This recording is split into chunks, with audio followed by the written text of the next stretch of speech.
Hi, it's Chris with Implied Music, and I'm here with my buddy DJ Trotsky. He just drove up from Los Angeles, and we were talking this morning, and he says to me, I listened to two Frank Zappa albums on the way up, and I think I must have had a funny expression on my face when he said Frank Zappa, because the next hour was spent in a discussion of the relative merits of the work that Zappa did, and it ranged across a really kind of broad field. We wound up with Penderecki and Johnny Greenwood. We're going to try to recreate this conversation now. Stick with us. Was that the intro? That was the intro.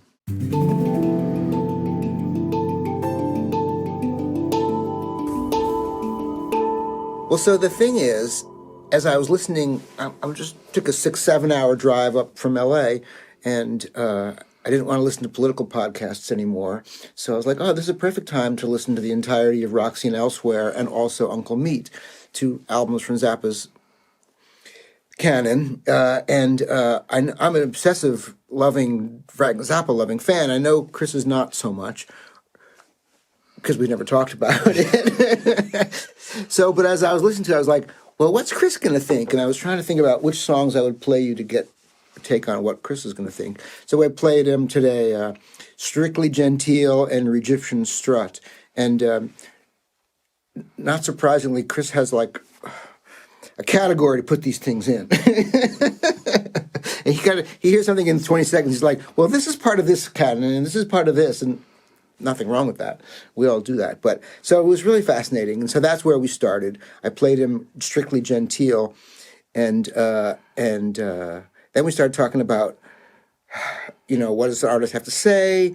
And is he being ironic, or is he being funny, or is he being lazy? Or you didn't say lazy, but definitely not. I mean, Zappa, you can't say Zappa's lazy at all, right? But let's talk about Strictly Gentile. Okay. So the first version of it you played for me was a live version with an orchestra, and my quick take was he's not getting a good performance of this. And then you said, hold on, listen to the version with vocals from 200 Motels. Well, I think then we listened to the London Symphony Orchestra version. A much better mix and performance. Obviously a studio version. And it was good. But based on your take of it, I was like, you have to actually hear the lyric version, which was the original version of it, which is funny in a comedy, Zappa comedy sort of a way. So yeah, with Theodore Bickel. Right. And that made a huge difference to my sort of ability to accept the tune. And here's what I wound up thinking. And this is I want to just sort of celebrate for a second one of my old friends, Jill, whose birthday it is today. She's passed away. But she had a thought, and she influenced me a lot. She said she never cared for, and she wouldn't actually tolerate what she called art about art. And I think Zappa's canon in general has a kind of a winking detachment, a distance from itself that is a little off-putting to me. And my first reaction to Strictly Gentile was it fell into that category of essentially pastiche or almost parody. I'm not saying, the accordion guy, what's his name, Weird Al. But nevertheless, it felt very much like any number of hymns or, kind of music hall music from Great Britain. And just listening to the harmonic language and the melodies and stuff. However, in the context of the movie, it's obviously designed to do that. And suddenly it has a reason to be. Now, it's still reasons is still essentially a kind of a winking parody of itself. In fact, the verbal introduction to the song is a description of what the song's doing in the context of the art piece we're experiencing, right? Right, so there's definitely a self-consciousness, and Frank often will give an intro to his live performances that gives you a certain kind of context for it. So yes. And the whole movie 200 Motels was basically, the subtitle was, it was about the idea that being on the road will make you crazy. And so on one hand, it stars Ringo Starr playing Frank Zappa, playing Keith Moon, and it's kind of crazy. But in the end, the Strictly Gentile thing reveals what I would now call a sentimentality about time on the road and the band and the stuff that he does. And Zappa was famous for taking home movies of his band members and usually embarrassing them with the crazy shit they said, because then he put the crazy shit they said on a movie, or in a movie, or on the albums. So, but Art About Art was what you were saying, Yeah. And I'm not sure I agree with that. I mean, then there's a question: is Art About Art bad? Number one, and number two, is Zappa only doing that? So, like, let's talk about Talking Heads. Like, okay, I don't have to prove that I am creative. I don't have to prove. Okay, right? Art About Art. Yeah, very like, much so. Yeah. Would Jill have said that was bad, or was she in a college student world going, "This is great. They're talking about me"? Well, I happen to know for a fact that she loved the Heads. Right. Yeah. So, great example, and it goes right to the heart of another component of our conversation, which is we leapt from Zappa and his instrumental music to a band that David and I have covered in bands in the past, Gentle Giant, and the question there is, well, what's the difference? Because we've got here a band whose instrumental music is thorny, it's quite heady and difficult, and yet my take on it is it's while it's in the same category, it doesn't have the same level of detachment or distance. There's an investment artistically in Gentle Giant's music that I hear that Zappa manages to not convince me he has. And I think a lot of it has to do with the fact that we've got a band, a group of musicians who are together invested in a kind of a vision, and to some degree making compromises to that vision. That's something the Heads have as well, right? Have what? They're a band, and they kind of come up together. And, granted, when they add Harrison, it feels calculated, but nevertheless, suddenly there's this thing happening that's a social thing. Yes, and also when his Talking Heads evolved, it became very much David Byrne as the dictator, or for lack of a better word, as the boss man, right? That's really true. I think it's true. And so it started that way, but it was always like, there's no Talking Heads without David Byrne, even though the band feels like a band. Fair enough. In all their areas, in all their eras. And Gentle Giant, definitely a band. I mean, Zappa... Well, who are the brothers in Gentle Giant? I forget their names. Ray Shulman, and Derek Shulman. Right, exactly. Probably no Gentle Giant without those guys. Right. I think so. Maybe there was a third. I don't know. I don't know how the band started, but yeah, there's something about the collaboration and the shared vision. I think the thing about Zappa was he would have liked to be in a band, but he couldn't find players who would play well enough and go along with him, or even were anywhere near his level of complexity. Right. I mean, there are all these famous stories of great musicians and how they auditioned for Zappa. You told me this morning the Adrian Belew story. Yeah, and there's a great story on YouTube with Steve Vai talking about his audition. Right. And because Zappa was working at a really high level and needed the best players, and it didn't... And got them. He got them. Right. I mean, this is why... So I was saying my favorite Zappa album, pretty much of all of them, is the Roxy and Elsewhere record. Uh-huh. Is it a live album? It's live. Yeah. Two albums live, mostly at the Roxy in L.A. And the best players, but they've taken it to... They've all learned the tracks, and it feels like a band. They're really locked in. Right. They were touring. And ironically, so that album came out just... I'm just going to little Zappa interlude here. Okay, yeah. That album came out just after, Overnight Sensation came out, probably his most commercial record at the time. We went to see him when I was in high school. He was not playing that music at all. He was playing all the stuff from Roxy and Elsewhere, which was pretty jazzy, pretty weird, and pretty fusiony. And we didn't understand it. A year later... Who was in that band?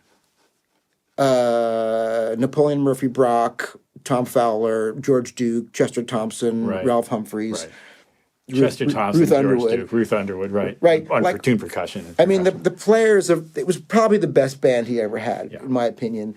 And they were touring that stuff for a year. And then I saw he played again later, and I saw probably the same bands, probably the same show. But once I knew the album, it was... I could understand what the hell he was doing. He wasn't playing Dynamo Hum. He was playing Penguin in Bondage. Right. or bebop tango of the Jazzmen's Church. Right. There's I'm not going to say there's a split in Zappa's content, but there is definitely a sense that there's categories. Some of the material is clearly targeted at like kids, let's have fun in some level, like smart, but let's do a pop song essentially. And then some of it is like essentially thorny orchestral music, and the two definitely relate to each other. But the thing that they have in common still for me is that sense of kind of really just I'm not going to say vicious, but like fierce intelligence Zappa always had. And in the pop music, it manifests as, it's kind of satire, right? I mean, Valley Girl is functionally speaking satire. And a lot of the other pop or rock tunes have lyrics which feel satirical, not cruel, but pointing up things and poking fun at things and revealing some political things sometimes, or just plain old surrealist absurdism, right? What have you heard? Yes, well, there's so many categories of Zappa things. Have you heard the stories about how Moon Zappa talking about making Valley Girl? She said her father was always on the road, and when he was home, she was just trying to interact with her. So one day she slipped a note under this door of his studio and went, "Hi, I'm your daughter. I happen to also live in this house. If I'm available if you want to do something." And she said, "I just did this as a way to interact with my father." Yeah, right. And it became his most popular, biggest top 40 hit. Right. I guess the thing is that, so today, as I was driving, when I wanted to play this stuff, I was maybe the question I was asking was, how would Chris consider Zappa as a classical composer? Right. And the answer was, not so good. That's basically what I would say. Right. Yeah. I mean, my sense of Zappa as a classical composer is, he's autodidact, and so there's a lot, he's self-taught. There's a lot to admire about the net result. But the actual content of the material seems like a kind of what I admire the most about it is the rhythmic complexity and the sense of sort of structural kaleidoscopic energy. I'm not particularly taken by his harmonic language. His melodies, to some degree, kind of leave me cold. I'm not exactly sure why that is. It can be just a matter of personal taste. But the overall scope of it, I feel like I'm going to go to other composers before him for his instrumental writing. I'll just put it that way. Yeah. So for me, as a rock guy, it was like, oh, look, Frank Zappa's got an orchestra. Yeah. And he was groundbreaking for that. He was Right. one of the first rock bands to work with Zubin Mehta and the LA Philharmonic. So that was kind of groundbreaking in a certain kind of way. But maybe Zappa never really developed his orchestral language because he always had to be touring as a rock band. It was easier for him to go, I'm going to hire an orchestra. Not that was ever easy, right? Because he complained about that a lot. There's lots of video of him complaining about dealing and hiring and the expense of running an orchestra or of a band in general. And I mean, let's also observe that Zappa's one of the first to use a synclavier extensively, as which now we're doing all the time for film scores and stuff like that anyway. And he was doing orchestral music with film scores. I want to say something about Yellow. I had this. Don't eat yellow snow.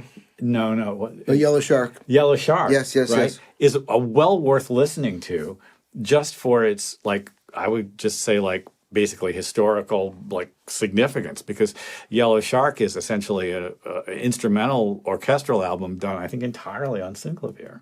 But so let's jump to Zappa's guitar playing. Right, which I love. Right.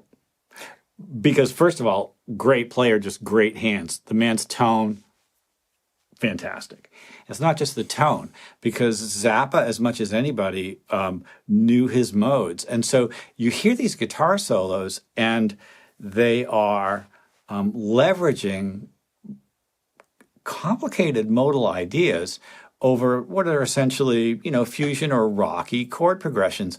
And Zappa's knowledge of the modes and his ability to integrate it into the melodic and rhythmic thinking that he has makes these solos like just vibrate, pop out of the speakers in a way that's just so exciting. Listen to his playing. It's seamless. It feels like a ribbon of continuous thought that's just so intelligent and so musical and so beautiful. It's what I want out of Frank, and it's mostly what I don't get.